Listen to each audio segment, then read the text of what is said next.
I have been doing a lot of birthdays at my house, but I have one more cake before I move on to Halloween and the winter holidays.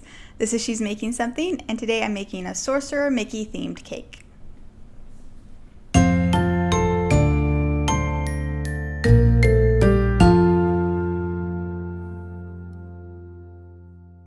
So this was kind of a last minute cake, and I didn't have as much time as I usually do to fine tune my design and work out all those little details. So there are a lot of things on this cake that I love and a lot of things that I would change if I were to make it again. But to start with, I kind of made two cakes. So I have my base cake, which is two 8-inch rounds that I crumb coated with a chocolate frosting. And then the hat cake, which is two 6-inch rounds coated with the chocolate frosting. But then I wanted the hat to be a little taller, so I used my extra cake batter and stuck it in a mini loaf tin. And then I cut up that mini loaf to give me a square of cake that I stuck on top for my third top little triangle of the hat. Now, I have only carved a cake once before, and it was when I made this little beehive smash cake for my daughter's first birthday. So I was a little nervous, but I figured if I use the 6-inch cake board as a guide for the bottom and the middle of my top square as a point, then I could just carve straight lines down from the point to the board all the way around the cake, and then I would have the cone shape for my hat. And this worked really well. I ended up with a really good shape that I wanted. The mistake that I made was my hat was too big. So I have my 8-inch rounds, and I thought a 6-inch hat on top would give me 1 inch all the way around, which is perfect, except that the frosting I added to the hat added an extra 1/2 inch, and the hat was too big, basically. So if I were to make this again, I would give the hat a 4-inch round bottom instead of 6 inches. But once I had my cone, then I crumb coated it in the chocolate and stuck it in the fridge to harden up.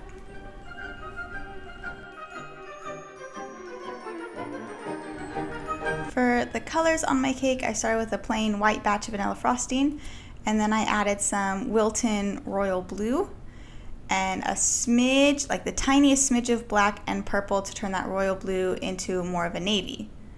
And then for the red, I just used straight Wilton Christmas red. In the movie Fantasia, Mickey Mouse wears a red flowing robe with a golden rope belt, and I wanted to include that in the cake somewhere, hence the red frosting. I had a specific idea for the sides of my base cake, so I only put the red frosting on the top. And then I had this crazy urge to try and use my offset spatula to make ripples and wrinkles in the frosting to try to make it look more like the fabric of Mickey's robe. I really liked the idea in my head, but I clearly have to do some more research and practice before I try to make buttercream look like fabric, because this was pretty messy. But pretty much all of this red frosting got covered up with my too big hat anyways, so it was all for naught.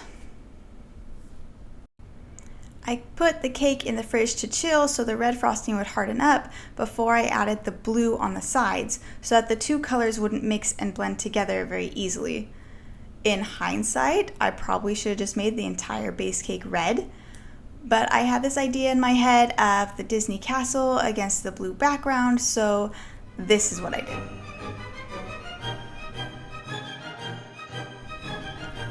Once that was done, I put that cake in the fridge and then took out my little cone hat and used the rest of the blue frosting and the Wilton 2D tip, which is this closed star tip, and then I just piped rosettes all over the hat.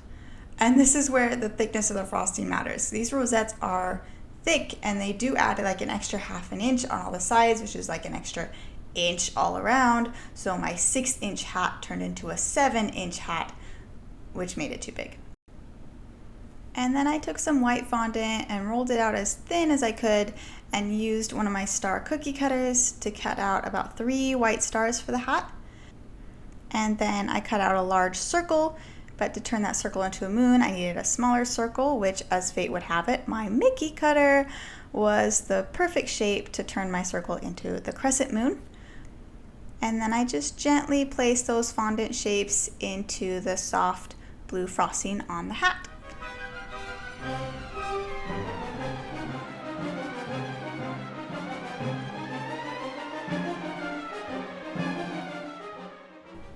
And then I used black fondant to make the Mickey ears. I had 2 balls the same size and then flattened each of those out into large circles.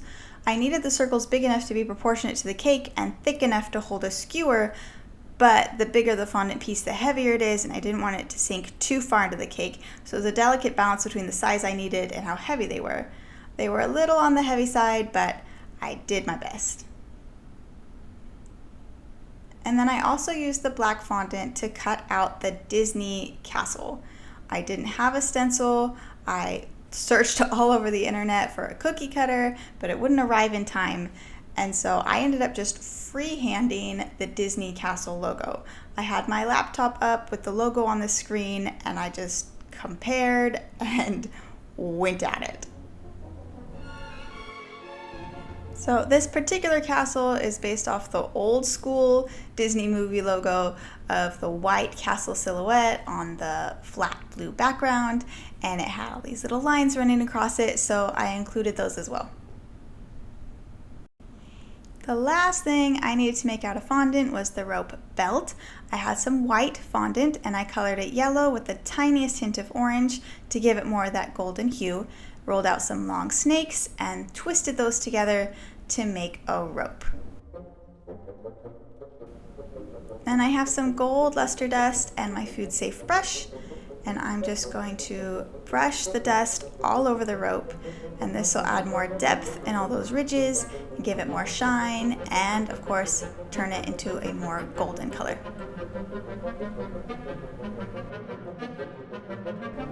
Now the fondant is done, it is back to the cake, which has been chilled so the frosting is nice and hard.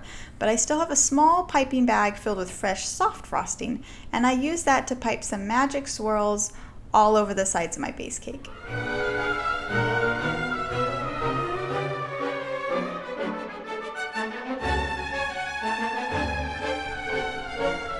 Then I made a red, gold, and white sprinkle mix, which I drizzled all over and gently pressed into my magic swirls. The idea here was that the sprinkles will stick only to the soft, fresh frosting and not the chilled frosting.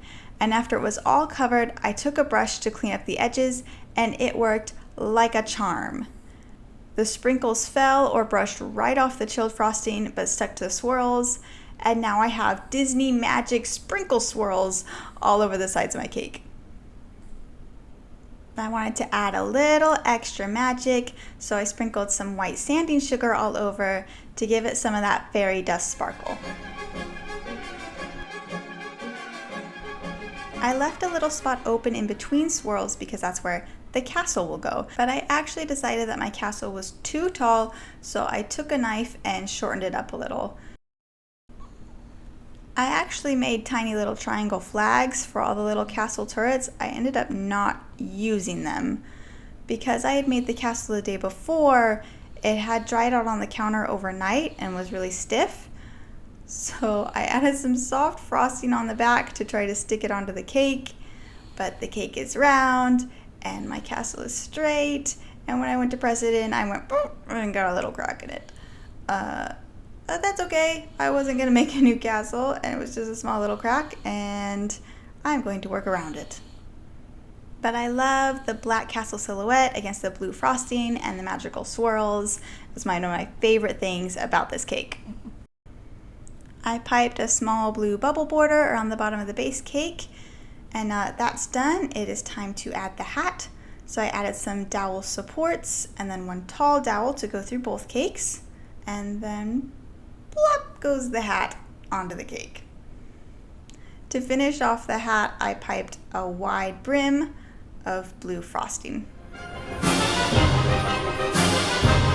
And it is obvious at this point that the hat took up way too much room, but I still had to cover up that transition between the red and the blue frosting, and that's where I planned for this golden rope to go.